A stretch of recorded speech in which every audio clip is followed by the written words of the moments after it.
What if we could exercise presence in every moment, treating it as if it was something serious, maybe even something wonderful, something beautiful? Let's talk about that.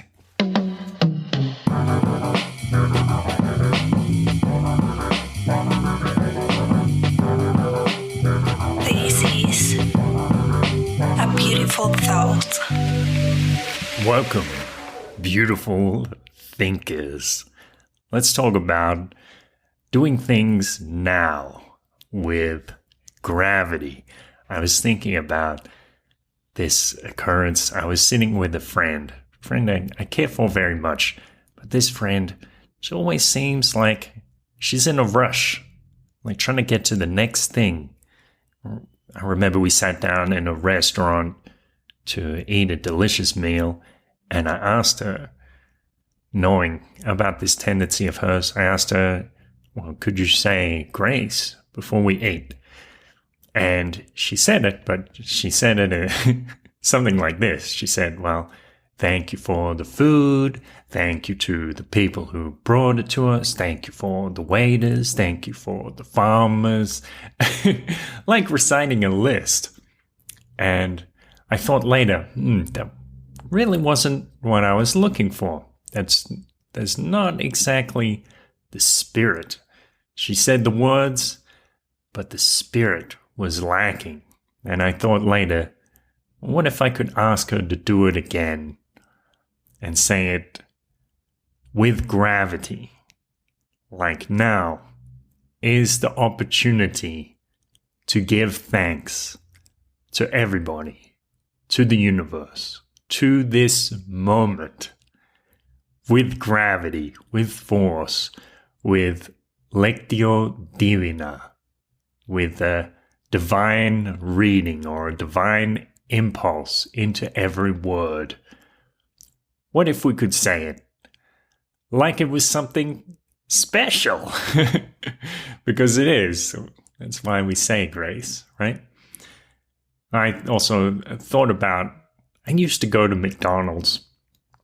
I haven't been to McDonald's in a very long time. But say I go into McDonald's and I buy a meal and sit down and I eat the burger.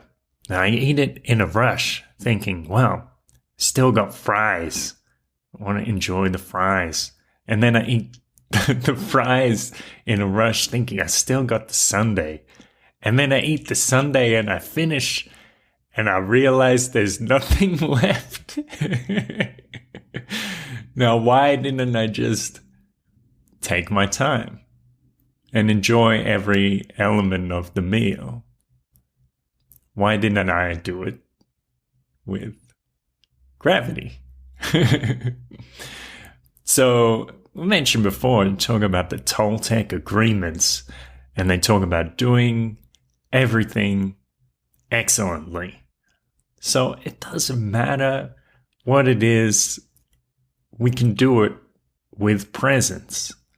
And when we use that presence, just washing a single fork to place on the dish rack, noticing what we're doing,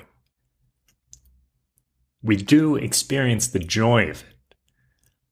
And it doesn't have to be a big thing.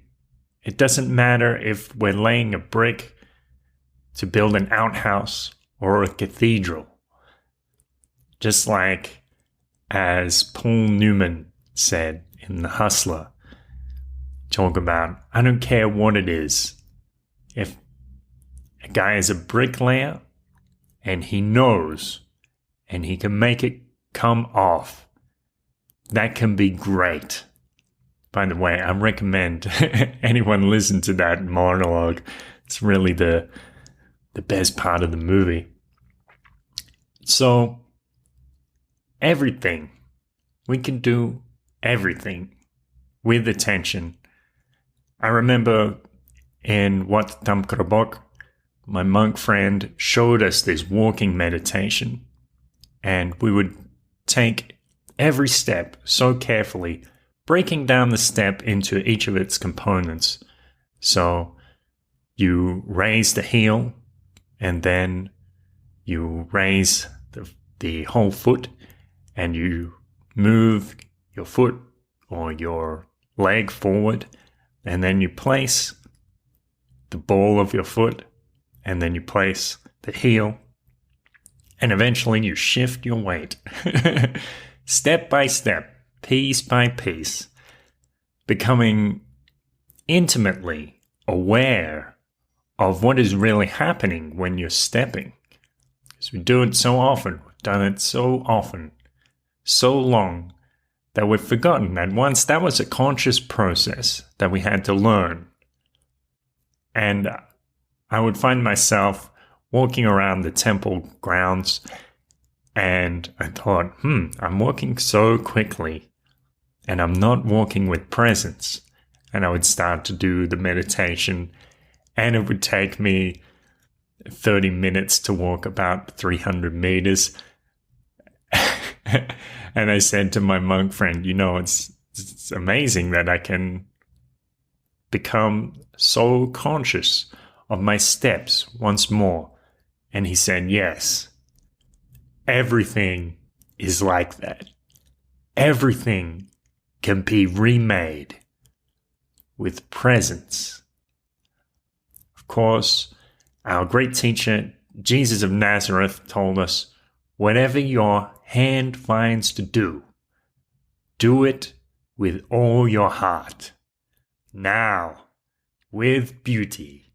Now, with presence.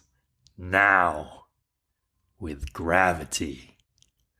Thank you for listening, and have a wonderful day. Adios. A beautiful thought. Thank you for listening, everybody. Remember to check out the website, beautifulpodcast.com. Subscribe on Spotify, Apple Podcasts. Download every single episode and listen to them nonstop, consequentially, in parallel and in serial, over the speakers of the PA system of your high school. And have a wonderful day.